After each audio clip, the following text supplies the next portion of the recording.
Hi மக்களே, எல்லாரும் எப்படி இருக்கீங்க? நான் தான் மலங்குஷா. நீங்கள் பார்த்துட்டு இருக்கிறது UA Tamil trader channel. So இன்றைக்கி நம்ம இந்த வீடியோவில் எதை பற்றி பார்க்க போகிறோம் அப்படின்னு சொன்னாக்க, நிறையா நண்பர்கள் வந்துட்டு எங்கிட்ட நீங்கள் இன்ஸ்டாகிராமில் மெசேஜ் பண்ணி கேட்டிருந்தீங்க. ப்ரோ, என்ன ப்ரோ 3 மாதமாக உங்கள் சேனலில் வீடியோவே காணும், நீங்கள் சொல்லி தான் நான் ஷேர் சார்ட்டை டவுன்லோட் பண்ணேன், அந்த ஆர்டர் ஃப்ளோ பற்றி. ஸோ இந்த விஷயங்கள்லாம் நீங்கள் சொல்லி கொடுத்தீங்க, அது பக்காவாக இருந்தது. ஸோ நல்ல ஒரு ஸ்ட்ராட்டஜி கண்டுபிடிச்சிட்டு ஏன் ப்ரோ வீடியோ போடல அப்படின்னு கேட்டிருந்தாங்க. பட் அவங்கக்கிட்ட நான் என்ன சொல்லியிருந்தேன் அப்படின்னாக்க, இல்லை ப்ரோ நான் வந்துட்டு ட்ரேடிங்கே நான் வந்துட்டு விட்டு விலகிட்டேன் அப்படின்னு சொல்லியிருந்தேன். எல்லாருக்கும் ஒரே ஷாக், ஏன் ப்ரோ இப்படி சொல்கிறீங்க, என்ன ஆச்சு ஏதாச்சு அப்படின்னு கேட்டிருந்தாங்க. ஸோ நான் அவங்கள்ட்டலாம் சொல்லியிருந்தேன், நான் உங்களுக்கு கூட சீக்கிரமே இதை பற்றின ஒரு வீடியோ போடுறேன் அப்படின்னு சொல்லியிருந்தேன். அதுக்கான ரீசன் ஸோ அதுதான் இந்த வீடியோ.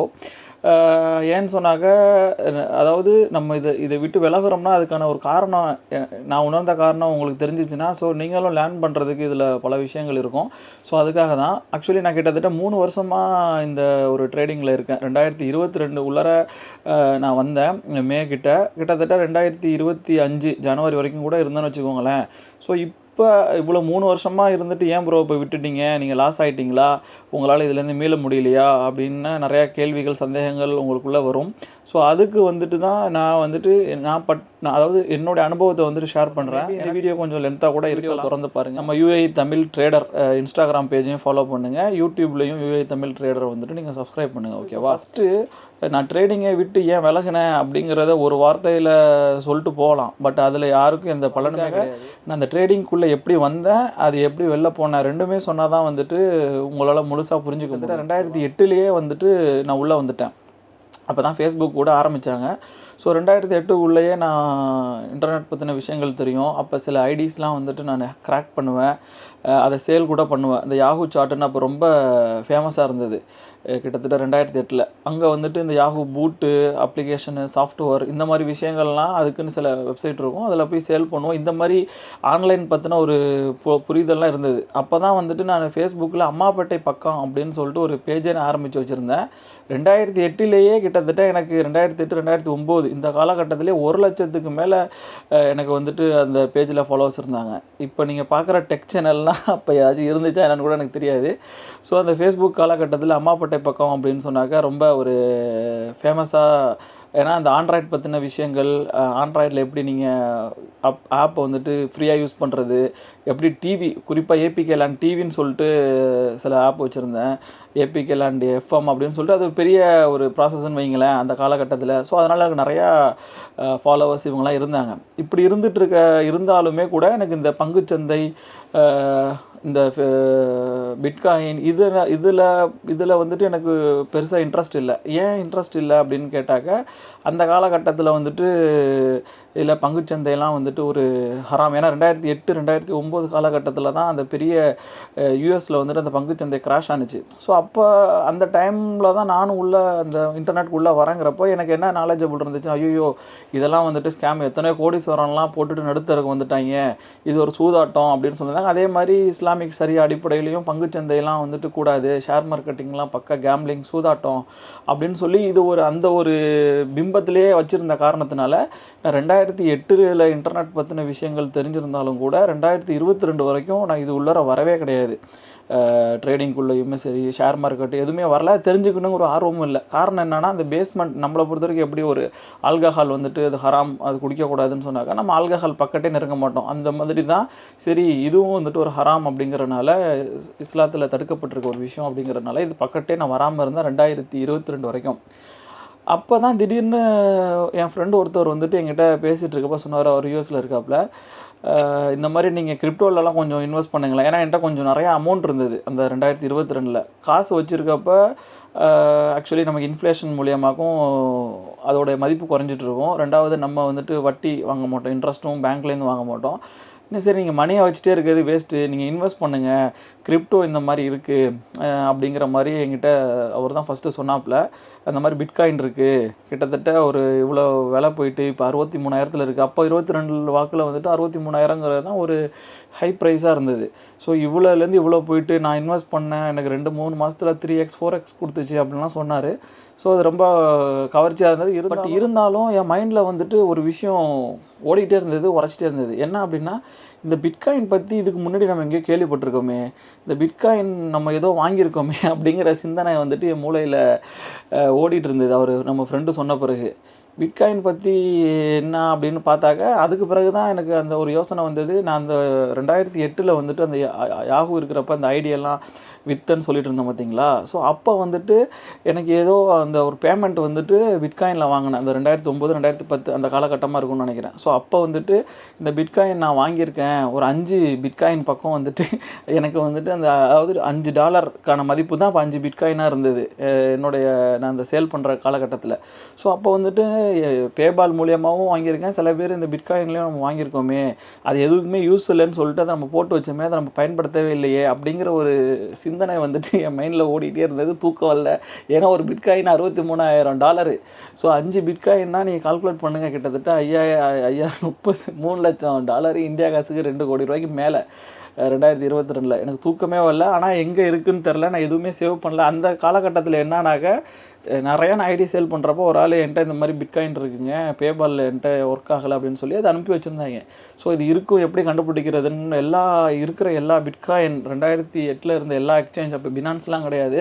ஸோ ஒவ்வொன்று வெப்சைட்லேயும் போய் ஃபர்கட் பாஸ்வேர்ட் கொடுக்குறேன். அவனுக்கு அந்த கீயெல்லாம் கேட்குறானுங்க, அந்த பாஸ் கீ. அப்போ வந்துட்டு அந்த கீயெல்லாம் எனக்கு எதுவுமே இல்லை. சரி என்னடா அப்படின்னு சொல்லி எல்லாத்துலேயுமே ஃபர்கட் பாஸ்வேர்ட் கொடுக்குறேன்.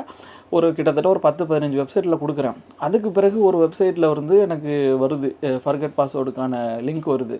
ஆஹா சூப்பரான்னு சொல்லிட்டு அந்த bitcoin.com ஏதோ சம்திங் அந்த வெப்சைட்டோடைய பேரே. அந்த இதுக்குள்ளார போய் நான் லாகின் பண்ணுறேன். லாகின் பண்ணி பார்த்தாக்க 5 பிட்காயின் அதுக்குள்ளார இருந்திருக்கு. நெசம்.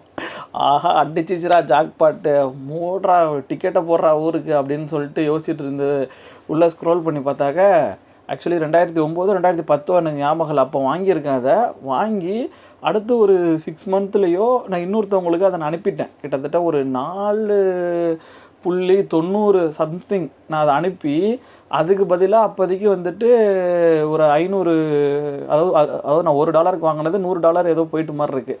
ஸோ நான் $500 பக்கம் அக்கௌண்ட்டில் ரிசீவ் பண்ணியிருக்கேன். ஸோ அந்த $500 தான் என்கிட்ட அக்கௌண்ட்டில் இருந்திருக்கு.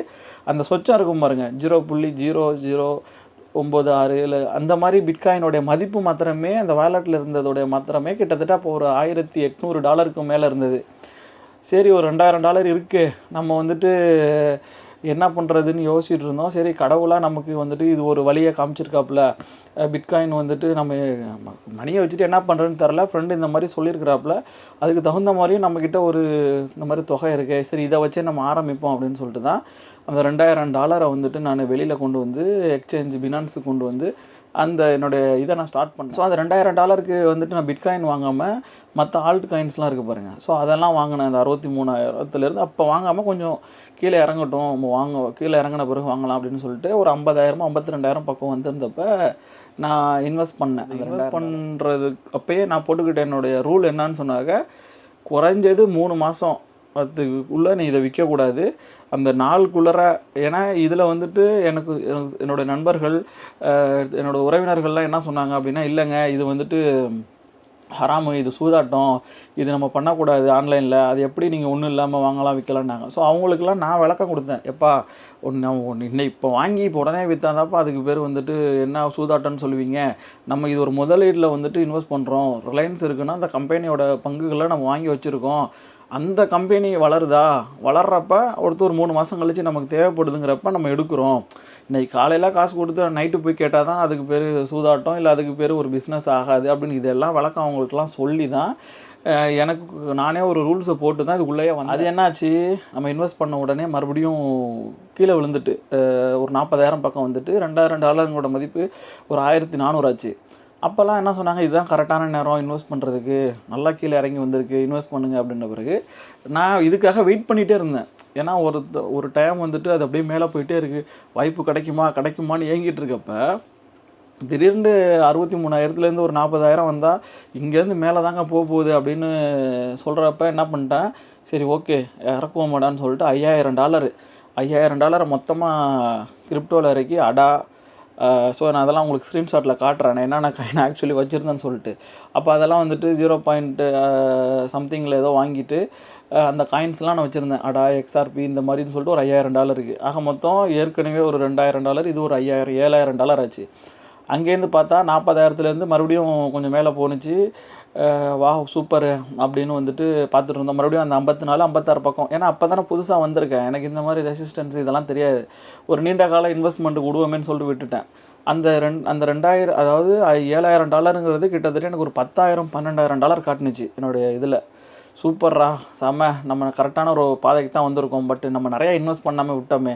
நம்ம அந்த டயத்தில் ஒரு $10,000 இன்வெஸ்ட் பண்ணியிருந்தோம்னாக்கா செமையா இருந்திருக்குமே! அப்படின்னு சொல்லிட்டு ரொம்ப ஒரு வயித்தெரிச்சல் பட்டுட்டு இருந்துகிட்டே இருந்தேன். சரி அடுத்து இந்த மாதிரி ஒரு கீழே இறங்குனுச்சுன்னா நம்ம விட்டுறக்கூடாது. நம்ம இன்வெஸ்ட் பண்ணணுமே நினச்சிட்டு இருக்கப்போ தான் மறுபடியும் அங்கேருந்து அது ஒரு ரெசிஸ்டன்ஸ் லெவலில் போயிட்டு கீழே வந்திருக்கு மாதிரி இருக்குது சேல் பண்ணுறதுக்கு. அது தெரியாமல் அந்த மறுபடியும் போன அந்த 52,000 சொச்சத்துலேருந்து அகைன் ஒரு கொஞ்சம் ஒரு $2,000 $3,000 பிட்காயின் கீழே இறங்கின உடனே அடுத்து ஒரு $10,000 உள்ளே போட்டாச்சு.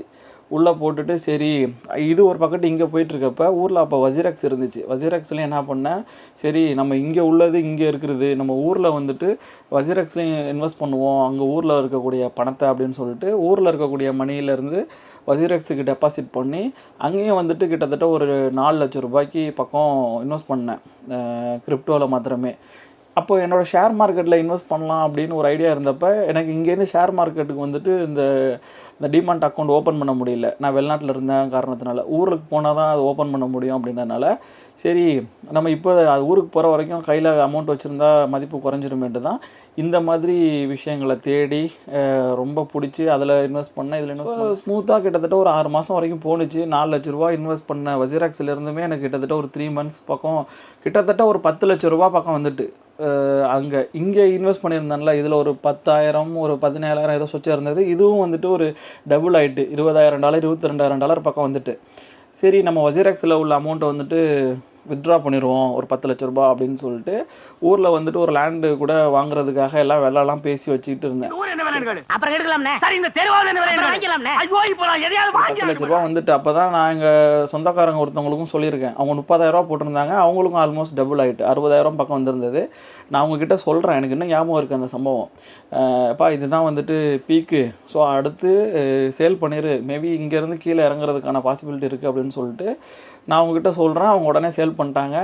நான் வந்துட்டு அப்போ டிரைவிங்கில் இருக்கேன், எங்கேயோ போயிட்டுருக்கேன் வண்டி ஓட்டிகிட்டு. ஸோ அப்போ சரி நம்ம வீட்டுக்கு வந்து நம்ம பண்ணுவோம். அப்போ நான் பார்க்குறேன் 10,08,000 10,20,000 ஏதோ ஒரு சம்திங்கில் இருக்குது.